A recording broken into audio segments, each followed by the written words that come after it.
Le titre et la description de cette séquence peuvent sembler simplistes aux yeux de certaines personnes ayant des connaissances avancées sur TIX. Mais pour beaucoup de débutants, le contenu proposé ici permettra d'apprendre plusieurs techniques de tracer des rectangles selon les contextes différents des diverses productions. Eh bien, voyons tout ceci dans cette séquence.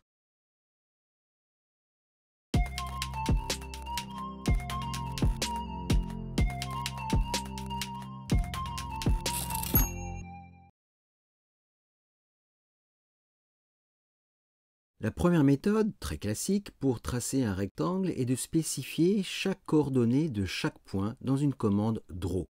Et entre chaque point de coordonnée, nous indiquons vouloir tracer un segment avec les deux tirets. Nous avons ici la commande DRAW, le premier point de coordonnée, les deux tirets pour tracer le segment, une nouvelle coordonnée et ainsi de suite. Enfin, le tracé est clos avec la commande cycle qui permet de relier le dernier point de coordonnée déclaré au premier point de coordonnée du tracé. Et nous avons bien le résultat attendu ici. Afin de simplifier la syntaxe, TIX nous propose la très classique commande rectangle, toujours dans une commande DRAW. Avec cette commande, nous pouvons indiquer un premier point de coordonnée, le point en bas à gauche dans cet exemple, et le point opposé en diagonale, le point en haut à droite. Et entre ces deux points, nous avons la commande rectangle. Et nous avons à nouveau l'affichage voulu. Vous pouvez parfaitement prendre les points opposés que vous voulez pour le tracé du rectangle. Dans ce deuxième exemple, ce sont les points en haut à gauche et en bas à droite qui sont utilisés. Et nous avons bien sûr le même affichage. Enfin, il est important de noter que dans une même commande DRAW, vous pouvez parfaitement tracer plusieurs rectangles ou autres figures d'ailleurs. Dans cet exemple, nous avons 1, 2, 3 rectangles. Et nous avons bien l'affichage ici. Et ces 3 rectangles sont placés dans une seule et même commande DRAW.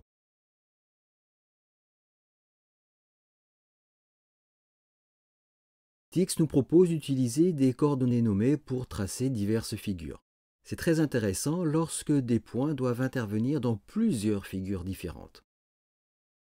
Nous allons commencer par déclarer les points de coordonnées. J'ai ici la première commande DRAW. Ensuite, je détermine la première coordonnée. Et cette première coordonnée, avec la commande coordinate, eh bien je la nomme. Et je la nomme ici A. Et ensuite, je demande à tracer un segment. Et ainsi de suite. Je déclare ma deuxième coordonnée. Avec coordinate, je la nomme B. Et je trace le segment. Et ainsi de suite. Voici pour la troisième coordonnée. Voici pour la quatrième coordonnée qui se termine avec la commande cycle afin de tracer le segment par rapport au premier point de coordonnée. Notez que nous aurions pu déclarer les 4 coordonnées individuellement et ensuite tracer les segments entre chaque point de coordonnée. Et nous obtenons ici le rectangle voulu. Mais dans cet exemple, nous voulons maintenant afficher les lettres A, B, C et D sur le graphique. Pour cela, nous allons réutiliser les points de coordonnées nommés. C'est bien l'objectif de cette méthode. C'est ce que nous faisons avec ces 4 lignes qui utilisent toute la commande Node pour afficher les lettres. Et nous avons bien le résultat affiché voulu avec les lettres A, B, C et D. Voyons maintenant une autre exploitation des coordonnées nommées dans cette figure. Nous souhaitons afficher les diagonales dans ce rectangle, mais nous voulons faire en sorte qu'elles aillent au-delà des points A, B, C et D. Vous voyez que le tracé se poursuit légèrement. Pour cela, nous utilisons des coordonnées calculées à l'aide de la bibliothèque TIX Calc qui est déclarée dans le préambule.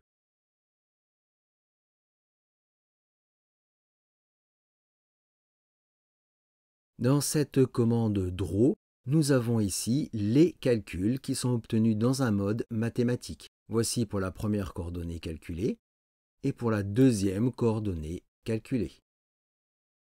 Cette ligne permet de tracer la diagonale du point A vers le point C en dépassant, vous voyez, de 20% avant le point A et de 20% après le point C.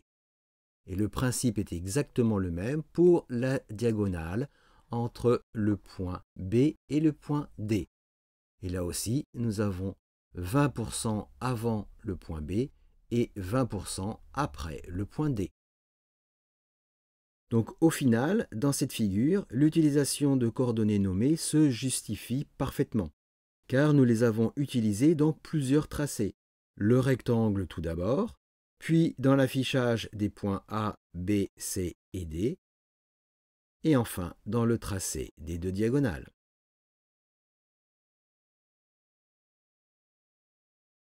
Pour cette nouvelle méthode, nous allons utiliser des coordonnées polaires et des coordonnées relatives pour tracer un rectangle. Avec cette commande draw, seul le premier point est déclaré avec des coordonnées fixes. C'est le point en bas à gauche avec les coordonnées en 1, 1. Le deuxième point en bas à droite est en coordonnées relatives par rapport au point précédent avec la syntaxe --, plus plus. Ce point est en coordonnées polaires, nous avons un angle de 0 degré et une distance de 3 cm. Les autres points sont déterminés de manière similaire. Le troisième point est toujours déterminé relativement par rapport au point précédent, avec un angle de 90 degrés et une distance de 2 cm. Et même chose pour le troisième point.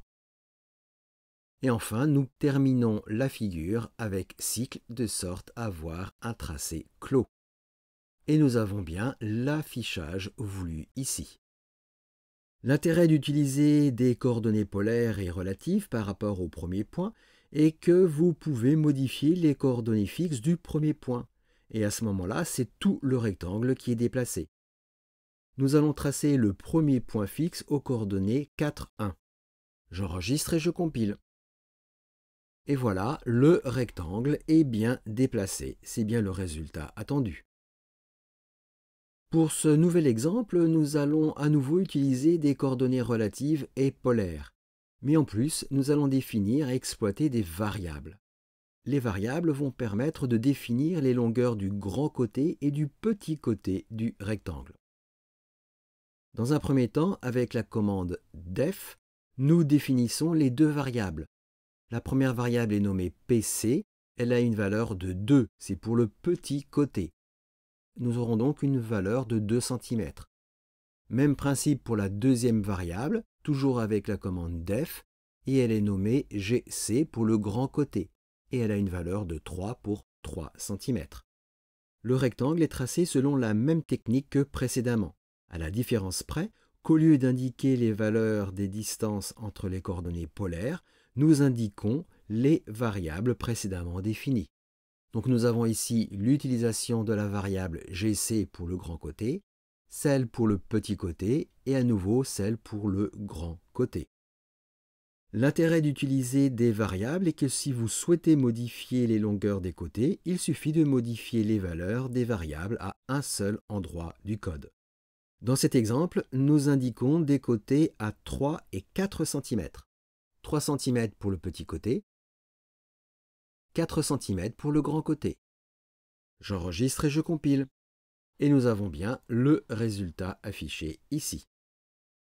Sur exactement le même principe, voilà comment tracer un carré avec une seule variable, des coordonnées relatives et polaires. Nous avons donc ici une seule variable dont la valeur est 2.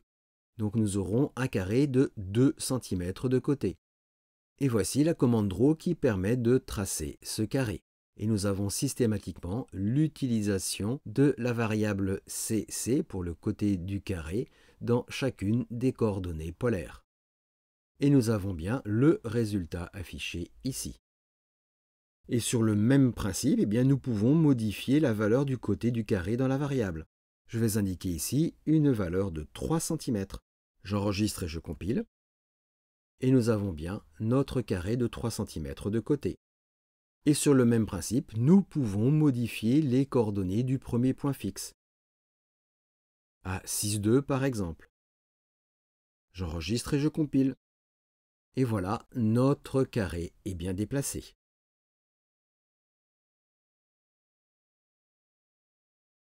Tous nos rectangles précédents étaient droits. Nous allons maintenant appliquer une rotation à des rectangles. La syntaxe est très simple et elle utilise les transformations TIX. Pour bien visualiser cette transformation, cette rotation, voici le tracé du rectangle initial du premier exemple. Il n'y a aucune difficulté. Et j'utilise la commande rectangle. Le tracé est affiché en bleu et avec des tirets. Voici le tracé du rectangle initial. Pour appliquer une transformation à une figure, il faut tout simplement l'indiquer dans les options du tracé. Pour cette rotation, notre rectangle est déclaré de manière tout à fait classique, avec les coordonnées 1, 1 et 4, 3, et avec la commande rectangle. Et dans les options de notre commande draw, nous appliquons une rotation avec rotate.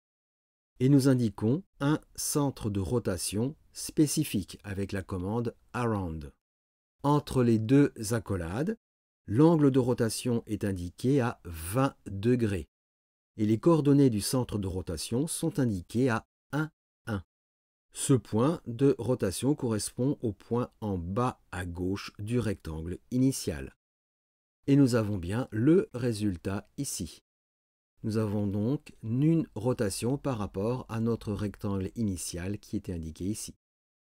Et le centre de rotation se fait bien par rapport aux coordonnées 1, 1 qui correspond au point de coordonnées en bas à gauche de notre rectangle. Et nous avons un angle de 20 degrés. Sur exactement le même principe, nous avons ici un deuxième rectangle sur lequel nous appliquons une rotation.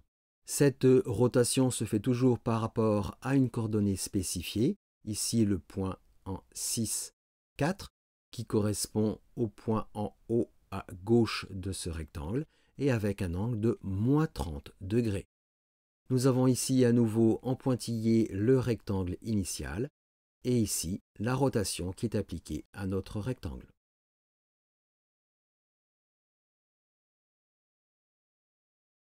Si dans un document vous avez beaucoup de rectangles à tracer, il peut être très avantageux de créer une commande personnalisée qui pourra être réutilisée à l'envi dans les figures TIX du document.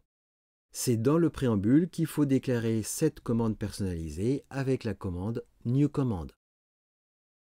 Cette nouvelle commande est nommée Mon rectangle et elle utilise 5 arguments. Voici précisés en commentaire tous ces arguments. Les deux premiers arguments dièse1 et dièse2 permettent de définir le point en bas à gauche du rectangle. Le troisième argument dièse3 permet de définir la longueur du grand côté. Dièse4 permet de définir la longueur du petit côté. Et enfin, le dernier argument, dièse5, permet de définir l'angle de rotation par rapport au point en bas à gauche, c'est-à-dire par rapport au point de coordonnées dièse1 et dièse2. Ensuite, nous utilisons la syntaxe vue précédemment avec les coordonnées relatives et polaires pour tracer un rectangle avec une rotation. Et on y insère tous les arguments voulus. Dièse1, dièse2, dièse3, dièse4 et dièse5. Naturellement, ils sont positionnés là où il faut les indiquer dans le tracé du rectangle. Maintenant, dans le document, dans l'environnement TixPitcher voulu, il suffit d'utiliser cette commande personnalisée. Voici un premier exemple. Nous avons ici le point de coordonnées fixe qui est déterminé à 1, 1 avec les deux premiers arguments. La longueur du grand côté est de 3 cm et celle du petit côté de 2 cm, ce qui correspond aux arguments 3 et 4. Et enfin, nous n'avons pas de rotation, mais nous indiquons une rotation à 0 degré pour le dernier argument. Et nous avons bien le résultat affiché ici. Même principe pour ce deuxième rectangle, avec un point de coordonnées en bas à gauche à 6, 2, un grand côté à 3 cm, un petit côté à 2 cm et un angle de -20 degrés, ce qui correspond à ce rectangle.